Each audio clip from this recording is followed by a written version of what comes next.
Quand vous voyez un visage ou vous entendez une voix, vous pouvez identifier les émotions comme la tristesse ou la gaieté par exemple. Et pour la musique, qu'en est-il? Je vous présente 4 extraits et essayez de mettre des étiquettes sur les émotions exprimées par la musique. Voici un premier.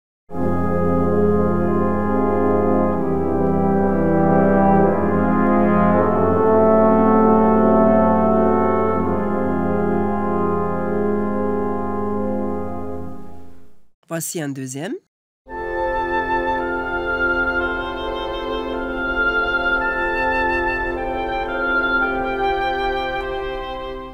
Et un troisième.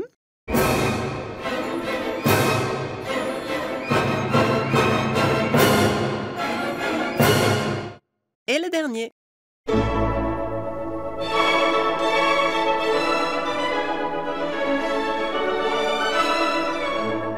Les extraits ont exprimé des émotions, voire peut-être évoqué des émotions chez vous. Ce mélange d'extraits illustre le pouvoir émotionnel de la musique qu'on regarde de plus près dans cet épisode. Vous verrez que la musique peut activer le système de la récompense dans le cerveau, comme la nourriture ou les drogues. Les 4 extraits que vous avez écoutés couvrent les 4 cadrans principaux de ce qu'on appelle l'espace des émotions et qu'on peut décrire avec 2 dimensions. Il y a une dimension de valence qui va de négatif à positif et une autre dimension de l'éveil, de peu d'énergie à beaucoup d'activation. Les 4 extraits vous ont fait voyager dans les 4 coins de l'espace. De l'émotion triste, négatif avec peu d'énergie, à apaisant, serein, positif et peu d'énergie, à colérique ou énervé, donc négatif avec beaucoup d'énergie, et puis pour finir avec un extrait gai, donc positif avec beaucoup d'énergie. Les émotions exprimées par la musique ont été comparées aux émotions dans la voix. Par exemple, une voix heureuse inclut une prosodie avec beaucoup de changements de hauteur dans la voix. On parle fort et rapidement. Tandis qu'une voix triste inclut peu de changements de hauteur, une intensité faible et un tempo lent. Comparable à la musique que vous avez entendue. Évidemment, il y a des variations plus fines que ces 4 émotions. Et une même pièce musicale peut vous faire voyager dans différents états, dans différents coins de l'espace émotionnel. C'est possible car les émotions musicales ne sont pas seulement basées sur des caractéristiques acoustiques dont je viens de parler. Elles émergent aussi grâce aux structures musicales. Ici, vous pouvez faire le lien avec le podcast précédent. La musique joue avec vos attentes musicales. Et cela fait émerger des moments expressifs et émotionnels. C'est aussi le cas quand vous connaissez la musique et savez comment elle continue. Les émotions restent. Des études ont montré que ce n'est pas purement subjectif, mais que les auditeurs musiciens et non-musiciens sont généralement d'accord quand on leur demande de grouper ensemble les extraits musicaux qui évoquent des émotions similaires pour eux, donc sans étiquette, sans mots. Et leur jugement reste stable dans le temps quand on les teste 2 fois à des moments différents. Un enjeu de la musique est de moduler et réguler les émotions. Elle a donc une valeur adaptative pour l'être humain, pour le bébé, dont on parlera dans le 6e épisode, et pour les adultes, en particulier dans des situations difficiles. La période du Covid est un exemple récent. Vous vous rappelez certainement des vidéos des gens qui sont sortis sur leur balcon pour chanter ensemble ou faire de la musique ensemble, sur le balcon ou en ligne.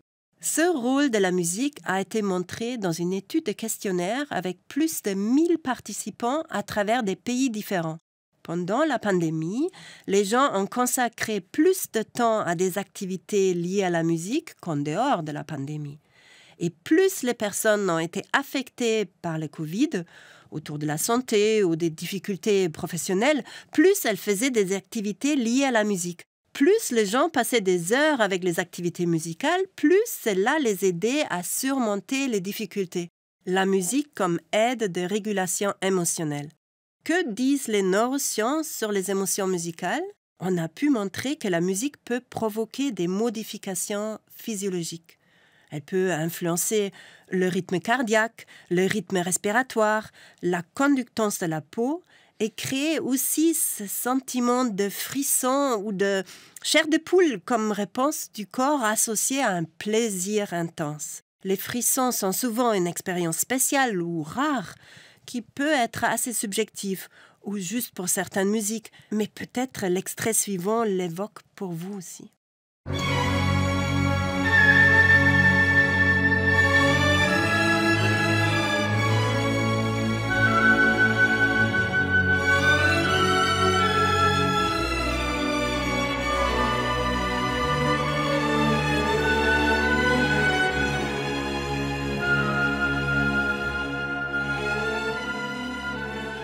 Les études en neurosciences ont permis de montrer que la musique peut activer des réseaux neuronaux qui sont impliqués dans le traitement des émotions, comme l'amygdale ou le cortex orbitofrontal. Mais plus encore, la musique permet d'activer les circuits neuronaux de la récompense. Comme cela est connu pour les stimulations biologiquement pertinentes, par exemple la nourriture ou le sexe, ou des stimuli artificiels comme la drogue. L'écoute musicale provoque la libération de dopamine et cela joue un rôle pour vos prédictions musicales. La dopamine est un neurotransmetteur, comme un messager du cerveau, qui est essentiel pour le plaisir et la motivation. Pendant l'écoute de la musique, on a pu voir son rôle pendant la création des prédictions et pendant la réaction à ce qu'il arrive réellement. Notamment, il y a un lien entre la dopamine et le plaisir ressenti lors de l'écoute musicale et la motivation d'écouter. Pour cela, on demandait aux participants combien ils seraient prêts à payer pour écouter la suite de la musique. Une étude pharmacologique a confirmé ces observations. On a temporairement soit augmenté, soit diminué la libération de dopamine et on a fait écouter des musiques aux participants. Quand la libération de la dopamine était bloquée, les participants aimaient moins les musiques et n'avaient plus de frissons. Et ils étaient moins motivés à payer pour écouter la suite des musiques. Donc une étude qui manipule, activer, désactiver les mécanismes sous-jacents liés à la dopamine pour montrer son rôle dans le plaisir musical et la motivation. Dans d'autres domaines, on a montré que le système de récompense peut influencer les performances d'apprentissage et de mémoire.